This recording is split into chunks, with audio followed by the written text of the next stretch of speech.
Hi everyone, it's Pete here from the Pain Toolkit. Hope everybody's well. Today I'm with Dr. Tim Williams, and Dr. Tim's going to be talking to us about pain management. And I thought it'd be fun just actually where Tim took part in the 5-question interview that other healthcare professionals have done recently. So good morning to you, Tim. Morning, Pete. Good to see you. Yeah, good to see you. How are you today? Good. Yeah, no, slept well, and yeah, I'm up for this. Fantastic. Okay, let's go straight into it then. So question 1, what is it that attracted you to work with people who live with persistent pain? Well, it's a funny one, that is, because I wouldn't say that I was initially attracted to people with persistent pain, because I found them when I was beginning my training really difficult to manage, really difficult to handle. I didn't think I had anything to offer. So I got some training in pain management, and again, I still found it not that easy. And then I had a penny drop moment, which was that people have a bigger contribution to make than they think, and also certainly what I gave them credit for. And once I started to allow people to find their own way and support them to do that, then that was the nice thing to be around. So that's the thing that attracted me, because when people had that penny drop moment, they started to change their lives and get their lives back. And that was a lovely thing to be around and be part of. A little bit of an add-on question here, would I ask Tim, do they need some sort of initial support at the beginning before they start to self-manage? Do they feel more comfortable doing it that way, or do you feel more comfortable doing it that way? Yeah, often people will arrive at different stages in terms of where they feel or how much they think they've got to contribute or able to contribute. And so at the beginning, the most important thing, I think, is building some rapport and relationship and understanding as much as possible about that person's journey. And sometimes that does mean initially taking a bit of control of the situation and the conversation, but is absolutely essential. And then I suppose once you build up that relationship, that rapport and that trust, then people start to then think, well, actually, maybe I have a bit more of a contribution to make. You might otherwise get people who have already been on that journey, and they're just at that point where they say, look, I'm realizing that the medical profession hasn't got so much to offer me that I thought, and actually I realize I've got to help myself. Yeah. So how do I go about that? So people at different stages. You're right. I think I always describe like pain like a fingerprint. You know, we all got fingerprints, but they're all different, you know. So I think for us lot, we engage with stuff at a stage that suits us. Yeah. Okay, let's move on to question 2. So when people come to see you, you know, I know I was back in the day, we're all looking for quick fixes. So when a patient comes to see you who says, can you fix this, take the pain away, what do you actually say to them? Yeah, well, I think we need to be quite gentle with ourselves, because I think as clinicians, we kind of feel a big pressure to take the pain away. We didn't get into this game to see people suffer and not be able to help them. So we have to be kind to ourselves, but also kind to people who, you know, I understand that in this day and age, there is a high expectation that we should be able to deal with a lot of this stuff and take pain away. So I have to be patient, and I then explain, well, actually, you've had this pain for a long period of time. And people then recognize maybe a little bit that it's going to be around a bit for a long period of time. And sometimes this is more about how you're going to live with it than it is about getting rid of it. And I have to rely on my experience, which is it's unlikely that pain is going to go away completely. But actually, that doesn't mean that's not as negative maybe as it sounds, because actually I know that if people are able to kind of work with it, then they can get their lives back. And I'm very happy to support them and help them do that. Yeah, and I think a lot of us, we've got the hurry ups, like, you know, and you think, especially when you see things on the TV about, well, we've got this new drug out and the new procedure and whatnot. You know, a lot of people thinking, you know, well, there must be a magic pill out there, and I was one of those people as well. But what I found for myself is when I learned to take more charge, put myself back in the driving seat, and going on a pain management program, that really got me back on track, and that's where I am today, really. You know. So let's move on to question 3. So when people come to see you in your GP appointment, what do you think are perhaps the 3 best questions a patient can ask you when they come to see you for an appointment to manage their pain?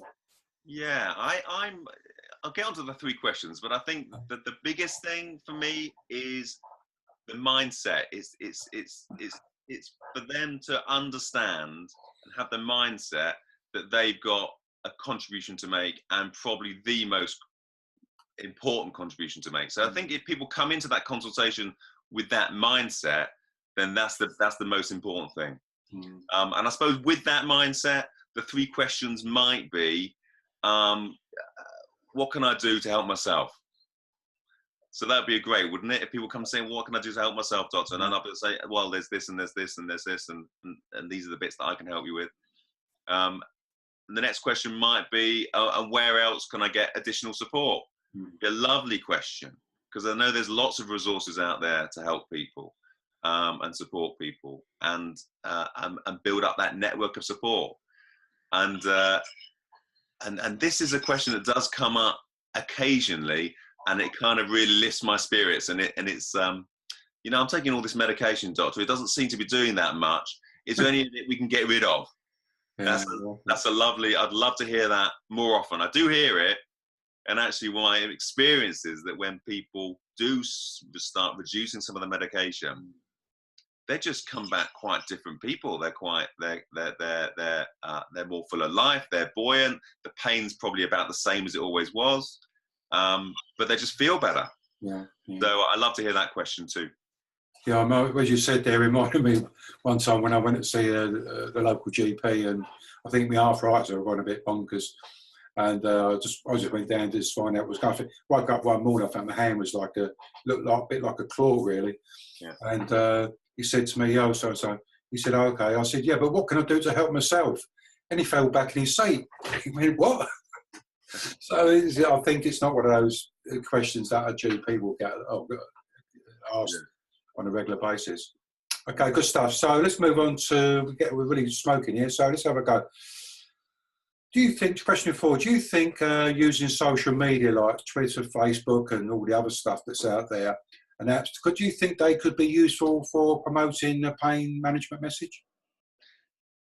Yeah, and I think the what I've heard from patients is the most important thing that people get is a feeling that they're not alone, and they can sometimes build up a bit of a community of people who are like them, and therefore you can learn from each other. So I think great platforms for sharing really good ideas with each other.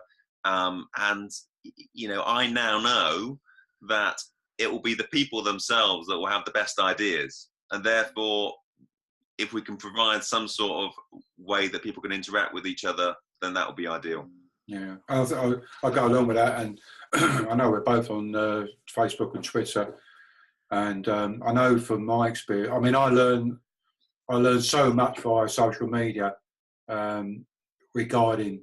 I mean, I'm not saying I'm on it all the time, but I always I follow certain people, and I track all their tweets. But there's some really good people out there who live with pain, who promote great pain self-management messages. And there's a young lady over in Colorado in the US called Jo Belton, and she promotes really good stuff. And another lady in New Zealand, Bronnie Thompson, she's an OT by trade, but she lives with fibromyalgia.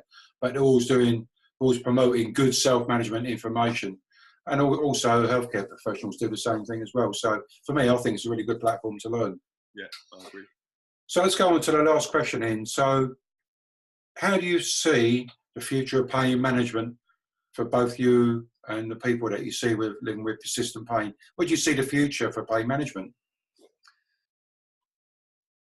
I see it in self-management, maybe not surprisingly. I think the way the health service is set up, it's not really geared towards supporting self-management. It's still geared towards the healthcare professionals being the experts and people just receiving care passively.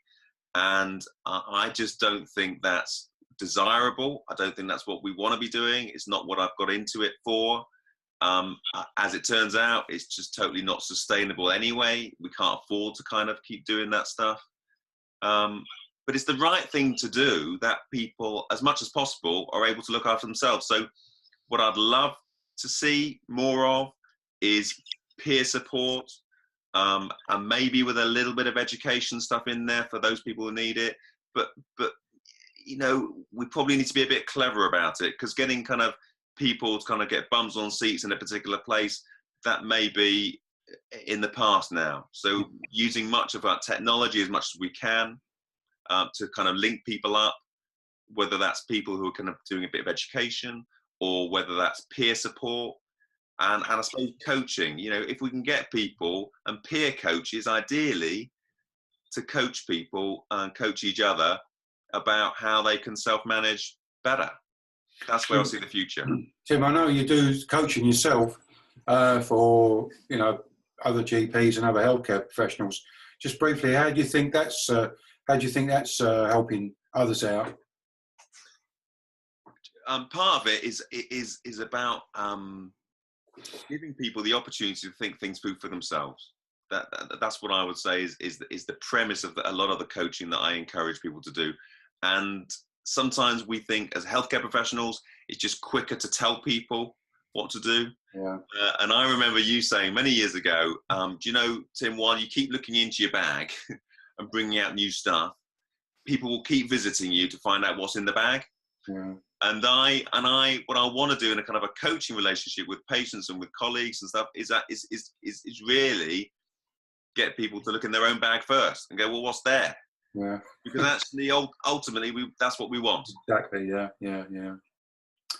Tim, it's been great to do these 5 questions with you, and I know we're going to be doing other videos together over the coming days and weeks. So, thanks very much for taking part in the 5-question interview. I hope viewers who have been watching have got something from it. And if you'd like to take part in a 5-question interview, just drop me a line. We'll organise a date, and if you're brave enough, that is, then we'll do the questionnaire with you. Thanks very much, Tim, and have a nice day. Yeah, and you, Pete. See you. Bye.